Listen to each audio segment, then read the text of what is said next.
Did you know that most laws that actually affect you, the citizen, are made right here in Texas?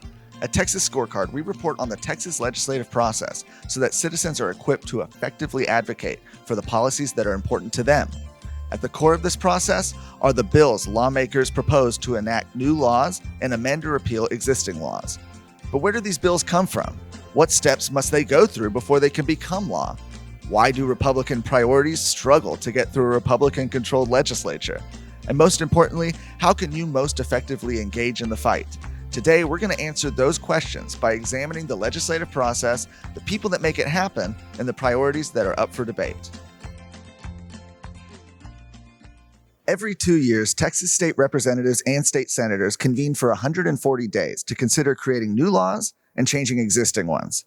There are many steps to this process. To help us understand why every step matters and why some policies have such a hard time coming to fruition, we're going to follow how a bill is made from start to finish.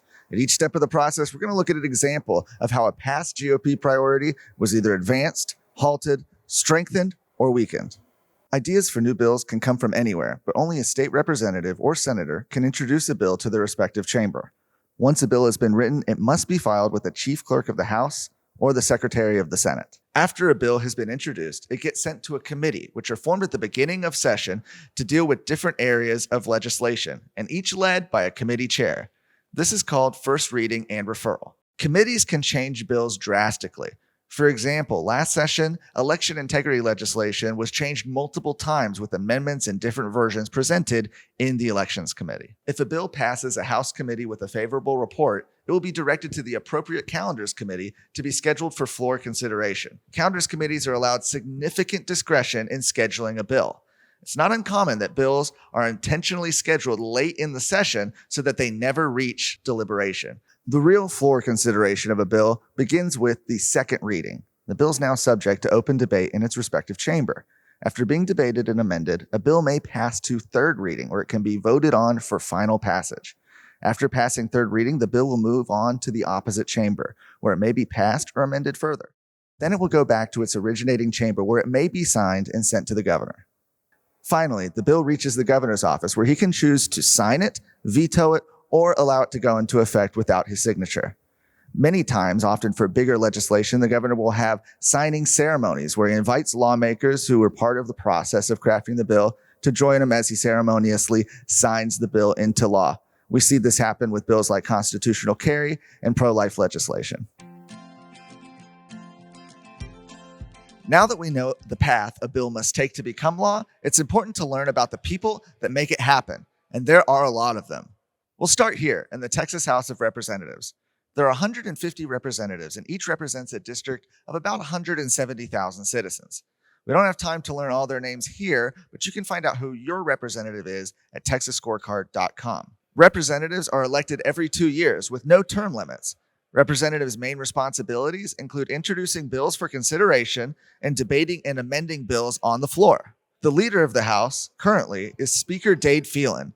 He's responsible for maintaining general order within the House, recognizing members during debate, and appointing members to committees. In Texas, there's been a Republican majority in the House for decades, but Democrats are still appointed to powerful committee chairmanships, a practice that has been the subject of a hot debate recently and which may be addressed in the upcoming session. The Senate is similar to the House, but with only 31 members representing much larger districts. Their leader is Lieutenant Governor Dan Patrick, who's responsible for appointing Senate committees, referring bills to committees, and making procedural rulings. The Texas governor is the chief executive in Texas. He's responsible for the executive branch of state government, and he's the commander-in-chief of the Texas military.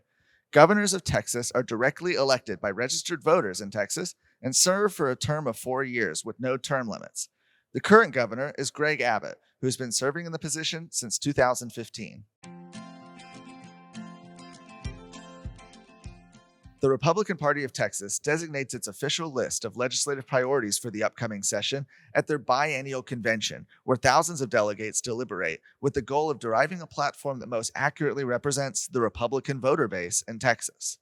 The list of priorities then serves as a rough framework for legislators when session comes along. The GOP legislative priorities for the 2023 legislative session include protect our elections, secure the border, ban gender modification of children, stop sexualizing Texas children, ban Democrat committee chairs, abolish abortion in Texas, defend our gun rights, and parental rights and educational freedom. And those are the basics of how a bill becomes a law. To find out even more and to follow all the details of the upcoming legislative session, go to texasscorecard.com.